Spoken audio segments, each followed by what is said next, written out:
स्वागत है आप सभी का दोस्तों। उम्मीद करता हूं कि आप सब अच्छे होंगे। आज हम बात करेंगे पंजाब में होने वाले आगामी विधानसभा चुनाव को लेकर के, क्योंकि पंजाब में अगले 2 महीने के बाद विधानसभा के चुनाव होने हैं।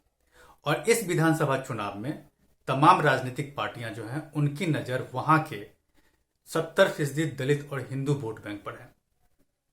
पहली बार ऐसा हो रहा है जब राज्य की जो दलित वोट बैंक है और हिंदू वोट बैंक, उनको केंद्र में रख करके चुनाव लड़ा जा रहा है। लेकिन इससे पहले तक क्या हुआ?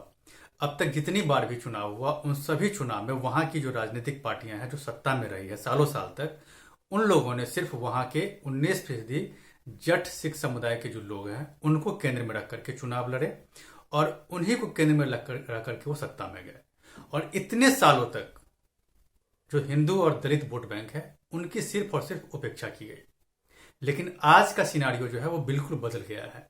आज के सिनारियो को ध्यान में रख करके ही जो वहाँ की जो तमाम राजनीतिक पार्टियां हैं या फिर जो इस बार के चुनाव में जो शिरकत करेंगी जो पार्टियां, वो सभी पार्टी दलित और हिंदू वोट बैंक को केंद्र में रख करके राजनीति कर रही है। क्योंकि सभी को लग रहा है कि दलित और हिंदू वोट बैंक दोनों मिला करके 70% बैठते हैं और ये 70% वोट बैंक अगर एक मुश्त किसी भी पार्टी को मिल जाए तो आराम से प्रदेश की सत्ता में वो पहुंच सकती है। लेकिन अब तक तमाम राजनीतिक पार्टियों ने हिंदू और दलित वोट बैंक को किनारे करके रखा, उनको नजरअंदाज किया, उनकी उपेक्षा की। अगर सिर्फ पंजाब की बात करेंगे तो पंजाब में किस कदर हिंदू और दलित की उपेक्षा की गई है उसका अगर अंदाजा आपको अगर लगाना हो तो इसी बात से अंदाजा लगता है कि पंजाब में रामगढ़िया सिख समुदाय से ज्ञानी जैल सिंह आते हैं और उनको अगर छोड़ दिया जाए तो 1967 के बाद से लेकर के अब तक पंजाब की सत्ता में कोई भी नॉन जाट मुख्यमंत्री नहीं बना है। तो आप अंदाजा लगा लीजिए कि इतने सालों तक सिर्फ और सिर्फ पंजाब में हिंदू और दलित की उपेक्षा की गई है, सिर्फ उनको नजरअंदाज किया गया है। उनको जो सम्मान मिलना चाहिए वो सम्मान आज तक पंजाब में नहीं मिला। जितने भी राजनीतिक पार्टियां आई सिर्फ और सिर्फ अपने लिए सोची और अपने लोगों को आगे बढ़ाने का काम की। लेकिन आज का सिनारियो बिल्कुल बदल गया है। आज तमाम राजनीतिक पार्टियों को कहीं ना कहीं ये लग रहा है कि अगर हम हिंदू और दलित वोट बैंक को साथ लेकर के नहीं चलेंगे तो सत्ता के केंद्र तक पहुंचना बहुत मुश्किल है। और यही वजह है कि सभी पार्टियों की कहीं ना कहीं नजर जो है वो पंजाब में जो दलित वोट बैंक है और हिंदू वोट बैंक उस पर है, क्योंकि उनको लग रहा है कि ये वोट बैंक अगर मिल जाए तो आसानी से पंजाब की सत्ता में हम पहुंच सकते हैं। और यही वजह है कि 70% हिंदू और दलित वोट बैंक को केंद्र में रख करके इस बार का चुनाव जो है वो लड़ा जा रहा है। तो इससे पहले कि आगे बात करें बाकी पार्टियों को लेकर के, सबसे पहले हम ये आपको बता दें कि पंजाब में 58% सिख समुदाय के लोग हैं जो किसी भी चुनाव में वोटिंग करते हैं। 19% जट सिख समुदाय से आते हैं, उनका वोट बैंक है। और 40% वोट बैंक सिर्फ और सिर्फ हिंदुओं का है। इसके साथ ही 32% वोट बैंक जो है वो दलित समुदाय के लोगों का है और 11% जो वोट बैंक है वो अन्य के खाते में जाता है, जिसमें आपको मुस्लिम और क्रिश्चियन समुदाय के साथ साथ बाकी छोटे छोटे जो जातियां हैं उनका वोट बैंक है।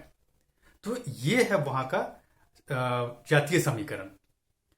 और यही वजह है कि सभी पार्टी को कहीं ना कहीं लग रहा है कि अगर हिंदू का 40% वोट बैंक और दलित का 32% अगर मिल जाता है तो ये सारे वोट बैंक मिला करके आसानी से जो है आप पंजाब की सत्ता तक पहुंच सकते हैं और फिर से पंजाब की राजनीति कर सकते हैं। तो यही 70% वोट बैंक जो है उस पर तमाम राजनीतिक पार्टियों की नजर है। तो सबसे पहले हम अकाली दल की बात कर लेते हैं। अकाली दल पिछले 1 साल तक बीजेपी के साथ केंद्र में शासन कर रही थी, सत्ता में थी। हरसिमरत कौर बादल केंद्र की सरकार में मंत्री थी। लेकिन अचानक से जब केंद्र की सरकार ने 3 कृषि कानून को जब पास किया, लागू कर दिया, उसी समय हरसिमरत कौर बादल इसके अगेंस्ट में आकर के अपनी मंत्री पद से इस्तीफा दे दी। और इसके बाद क्या हुआ, उनके जो हस्बैंड हैं सुखबीर सिंह बादल, उन्होंने 27 साल का जो गठबंधन था बीजेपी और शिरोमणि अकाली दल का, उस गठबंधन को उन्होंने तोड़ दिया एक झटके में। वो ये वही गठबंधन है जो उनके पिता प्रकाश सिंह बादल ने बीजेपी के साथ कभी बनाया था। तो इस किसान कानून को लेकर के उन्होंने बीजेपी के साथ जो गठबंधन था 27 साल पुराना उसको तोड़ दिया। और इसके बाद वो 2022 के चुनाव को ध्यान में रखते हुए पंजाब में उन्होंने बीएसपी के साथ गठबंधन किया और इसके साथ साथ उन्होंने एक कार्ड भी फेंका जो जनता को लुभाया जा सके। उन्होंने ये कहा कि अगर हमारी गठबंधन अगर 2022 के चुनाव में अगर सत्ता में आती है तो हिंदू डिप्टी सीएम उनकी तरफ से बनाया जाएगा। तो कुल मिलाकर के ये है कि राजनीतिक पार्टियां 2022 के चुनाव से पहले हिंदू और दलित कार्ड खेलना शुरू कर दिया है, जिसका एक ताजा उदाहरण जो है वो शिरोमणि अकाली दल बीएसपी गठबंधन है, जो हिंदू डिप्टी सीएम की बात करते हैं और दलित मायावती दलितों की राजनीति हमेशा करती आई है, तो वहाँ वोट बैंक भी 32% है।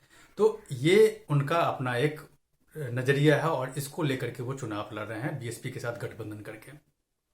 अब हम कांग्रेस की बात करना चाहेंगे। कांग्रेस का जो हाल है वो तो किसी से छुपा हुआ नहीं है। आज के डेट में कांग्रेस वहां की सत्ता में है और 2 महीने के बाद पंजाब में चुनाव होने वाले हैं विधानसभा के। लेकिन चुनाव से कुछ महीने पहले ही कांग्रेस में क्या हुआ, आपस में बवाल हुआ और नतीजा ये हुआ कि कैप्टन अमरिंदर सिंह जो थी उन्होंने अपना रिजाइन कर दिया, उन्होंने अपने सीएम पद से, और इसके साथ साथ बाद में पार्टी से भी इस्तीफा दे दिया। ये सब क्यों हुआ? क्योंकि उनका और सिद्धू के बीच 36 का आंकड़ा था और इसी वजह से पार्टी आला कमान ने कैप्टन अमरिंदर से इस्तीफा ले लिया, जिसके कारण उन्होंने पार्टी से भी रिजाइन दे दिया। अब इस सारी कवायद में कैप्टन और सिद्धू के बीच जो कवायद थी उसमें सिद्धू ने काफी कोशिश की कैप्टन को हटाने की और अंततः कैप्टन हट भी गए। लेकिन नतीजा क्या हुआ कि चरणजीत सिंह चन्नी को प्रदेश ये आला कमान ने सीएम बना दिया। तो सिद्धू जो चाहते थे वो सिद्धू को नहीं मिला और यही वजह है कि आज भी जो पंजाब के सीएम है चरणजीत सिंह चन्नी, उनका और सिद्धू के बीच 36 का आंकड़ा है। तो कांग्रेस अभी ये तय नहीं कर पा रही है कि अगले चुनाव में जब 2 महीने के बाद जो चुनावी समर में वो जाएंगे तो किस चेहरे को लेकर के वो जनता के बीच जाएंगे, वो चरणजीत सिंह चन्नी को आगे करेंगे या सिद्धू को। इसको लेकर के अभी पार्टी ने कोई निर्णय नहीं लिया है। हालांकि अभी 2 महीने का समय है और अभी चुनाव का अनाउंसमेंट भी नहीं हुआ है, तो ये देखने वाली बात होगी कि अगले 2 महीने में क्या कुछ हो सकता है। अब बात हम करते हैं कैप्टन अमरिंदर सिंह की जो पार्टी है पंजाब लोक कांग्रेस और बीजेपी के बीच होने वाली गठबंधन को लेकर के। लेकिन इस पर बात करने से पहले हम आपको ये बता दें कि जो 3 कृषि कानून है वो ऑलमोस्ट रद्द हो गया है, क्योंकि दोनों संसद के दोनों सदन में उसे रद्द कर दिया गया और सिर्फ एक औपचारिकता बची हुई है कि राष्ट्रपति का सिग्नेचर होगा और वो कृषि कानून खत्म हो जाएगा। और कमोबेश सरकार ये भी कोशिश कर रही है कि किसी तरह से जो किसान नेता है उनके बीच और सरकार के बीच जो है सो कुछ मुद्दों को लेकर के बात जो रुक गई है उस पर जो सो बातचीत होगी और उसका भी समाधान निकल जाएगा। लेकिन इस बीच 2 दिन पहले क्या हुआ कि कैप्टन अमरिंदर जो हैं वो हरियाणा के मुख्यमंत्री मनोहर लाल खट्टर से उन्होंने मुलाकात की है। तो इस मुलाकात के भी सियासी मायने हैं, क्योंकि कैप्टन अमरिंदर सिंह ने पहले ही कह दिया था कि हम अब अपनी पार्टी का गठन कर लिए हैं और बीजेपी के साथ हम चुनाव में जाएंगे। तो कैप्टन ऐसे भी कयास लगाया जा रहा है कि कैप्टन एक तो इस मकसद से आए थे कि कैसे रणनीति बनाई जाए पंजाब में, और दूसरा ये भी था कि दोनों नेताओं ने इस आंदोलन के दौरान एक दूसरे पर काफी तंज कसे थे। तो हो सकता है कि उसको भी ये लिपापोती की जाए, इसलिए दोनों की मुलाकात हुई है। इसके साथ साथ ये भी है खबर कि अगले 3 से 4 दिन में कैप्टन अमरिंदर सिंह और बीजेपी के सीनियर नेताओं के बीच में जो है ना वो मुलाकात होगी और ये मुलाकात गठबंधन और पंजाब में सीट शेयरिंग को लेकर के होगी। तो गठबंधन और सीट शेयरिंग तो खैर होना ही है, चूंकि उन्होंने कैप्टन ने कह दिया है, लेकिन कैप्टन के बीजेपी के साथ आने से फायदा होगा ऐसा मेरा मानना है, क्योंकि कैप्टन पंजाब की राजनीति में अपना दम रखते हैं और पिछले विधानसभा चुनाव में कैप्टन अपनी बदौलत पंजाब की सत्ता में आए थे। उसमें दिल्ली में जो आला कमान बैठा हुआ है कांग्रेस का, उसका कोई उसमें रोल नहीं था। अपनी बदौलत अपनी मेहनत से कैप्टन पंजाब की राजनीति में आए। तो आप बीजेपी के साथ क्या है कि बीजेपी का शिरोमणि अकाली दल के साथ गठबंधन टूट चुका है। तो बीजेपी को भी कहीं ना कहीं लगता है कि कैप्टन के सहारे वो पंजाब में अपना जो है सो पैर जमा पाएंगे, क्योंकि पंजाब में बीजेपी का अपना कोई जनाधार नहीं है। अब तक जो था वो शिरोमणि अकाली दल के साथ गठबंधन करके था, जो गठबंधन टूट गया है, और इनके पास अपना कोई ऐसा चेहरा नहीं है कि उस चेहरे की बदौलत पंजाब में वो कुछ कर लें। तो कैप्टन को भी एक साथी चाहिए और बीजेपी को भी चाहिए। तो यहाँ पर ये दोनों गठबंधन जो है सो इस बार कुछ न कुछ अपना कमाल जरूर दिखलाएगी। हालांकि अब देखने वाली बात होगी कि आने वाले समय में क्या कुछ होता है, क्योंकि 2 महीना बचा हुआ है, बहुत कम समय है, और बहुत जल्दी ही कुछ न कुछ दोनों के बीच ऐलान होगा। तो क्या कुछ होगा, इन सब चीजों पर मेरी नजर बनी हुई है, हम आपको बताएंगे। आपको मेरा अगर ये वीडियो पसंद आए तो आप इसे लाइक, शेयर और सब्सक्राइब जरूर करें। धन्यवाद।